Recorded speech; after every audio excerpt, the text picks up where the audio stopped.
सो मैंने आपको 5 फैक्टर्स बताए हैं जिस पे क्लाइमेट डिपेंड करता है। Number 1 distance from equator, number 2 relief, number 3 air pressure, ठीक है ना, कि जहाँ पे प्रेशर कम होएगा वहाँ पे विंड्स जो हैं वो दूसरी जगह से आएंगी in this way. Seasonal winds number 4, जो सीजनल विंड्स चलती हैं उसके कारण भी क्लाइमेट में चेंजेस आते हैं। जैसे लू चलती हो मान लो तो तब गर्मी होएगी। So it depends on the seasonal winds also. And number 5 last factor था nearness to Indian ocean.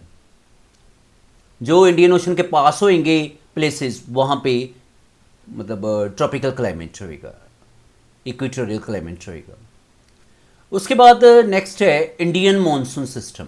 The word monsoon owes its origin to Arabic word मौसम which means change in element, temperature, humidity, pressure, direction of local winds due to change in season. Monsoon word जो है वो मौसम से निकला है। मौसम जो अरेबिक वर्ड है उसका मतलब है कि जब टेम्परेचर में चेंज आता है, ह्यूमिडिटी में, प्रेशर में, डायरेक्शन ऑफ लोकल विंड में, तो तब क्या चेंज आता है सीजन में, उसको हम बोलते हैं मॉनसून। ठीक है। A surface wind that blows in particular direction in one season but reverses completely in other season is known as monsoon wind.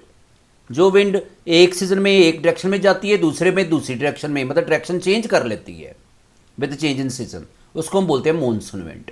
The cycle of these monsoon winds is largely confined to tropical zone. अब ये जो wind जो है वो tropical zone में ज़्यादातर blow करती है। That is between 30, tropical zone है 35 degree north and 20 degree south latitudes. अगर आप मैप के ऊपर देखो ना तो वहाँ पे लैटिट्यूड और लॉन्गिट्यूड मतलब बताए होते हैं मैप में साथ में, तो उसमें आपको पता चल जाएगा 35 से 20 तक ये वाली जो विंड्स जो हैं ब्लो करती है। This cycle of winds owes its origin to differential heating of land and sea. अब विंड ब्लो क्यों करती है? क्योंकि लैंड और सी का टेम्परेचर जो है वो कम ज़्यादा होते रहता है, इसलिए। Due to this change the equatorial low pressure belt shifts towards the Tropic of Cancer in summer. This belt is known as intertropical convergence zone. To fill this low pressure, southeast trade winds from the southern Indian Ocean are deflected to the right by Earth's rotation on crossing the equator, and as a consequence, a large part of air acquires an anticyclonic circulation from southwest to northeast direction. तो अब temperature change होने के कारण land और सी का, तो जो किसी जगह पे कम प्रेशर डेवलप हो जाता है, किसी जगह पे हाई प्रेशर डेवलप हो जाता है। ठीक है।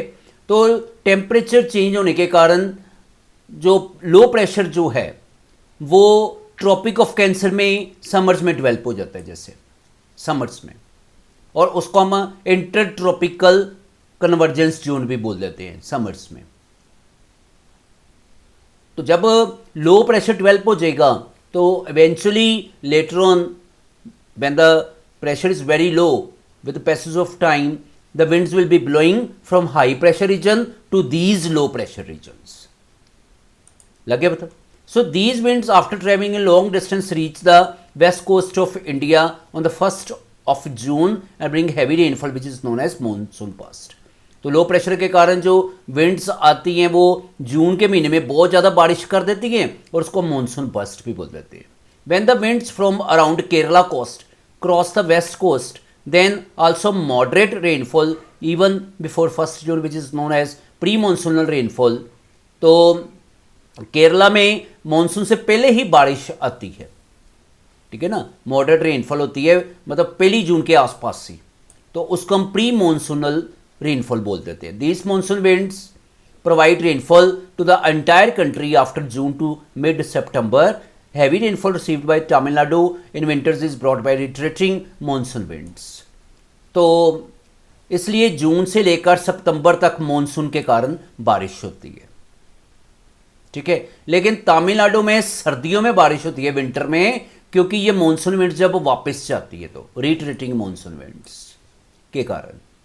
Besides the above mentioned theory of temperature differential, the upper air circulation is also considered as the region of these winds, because of which the arrival of monsoon winds in northwest part of country is attributed to jet stream present at the heights in northern India.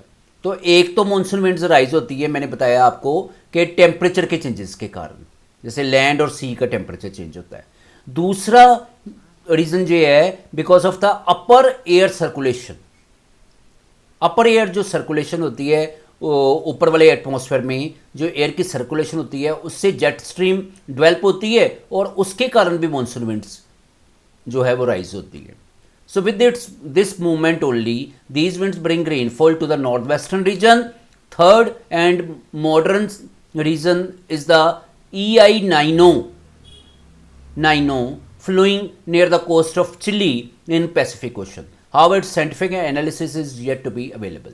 तो पहला reason बता दिया temperature change land और सी में. दूसरा reason है अपर air circulation monsoon का दूसरा रीज़न. और तीसरा है इवन नाइनो करंट जो फ्लो करते हैं, तो इनके कारण भी मानसून विंड्स फ्लो होती है. तो ये तीन रीज़न है जिनके कारण मानसून विंड्स फ्लो होती है, ये अपने याद रखना.